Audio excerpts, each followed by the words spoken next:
Kailangan ko nang ibigay yung lahat. Tapos yun, mga kaibigan ko sumusuporta. Kailangan pakitaan. Ayun pa. Kaya na naman, opensa, depensa, same energy dapat. Same level. Ayun, walang maiwan dun. Yan lang po. Let's talk about the national finals. No? In just a few months, magpa-participate ka na, makakalaban mo doon. Top 3 ng bawat lungsod here in the NCR and also in Cebu. Ano naman yung magiging preparation mo para pagdating natin sa national finals?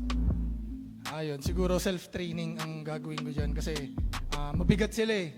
Yung nakita ko kasing ibang live yun, nakita ko mabigat talaga yung kalaban. So, hindi basta-basta. So, kailangan mag-training, pagandaan sila. Tapos, yun, papanoorin ko rin yung live. Katulad ng panonood ng semifinals. Yun po. Well, thank you. Unang-una, nanonood ka pala ng mga past games namin. Thank you so much. Preparation is key. A true warrior here. Hari ng Pasay, Aladin, Balolong. Palakpakan ulit natin. Mga tropa dyan. Siyempre, yung paborito ng tropa, yung shoutout line naman. Kanina mo naman dinededicate ang mga shoutout mo online. Unang-una, shoutout sa girlfriend ko, nanonood siya ngayon ng live. Sa family ko, tapos sa Lil Dickies na kaibigan ko yun. Kain tayo mamaya. Sa mga tropa dito, thank you. Thank you sa suporta. There you have it.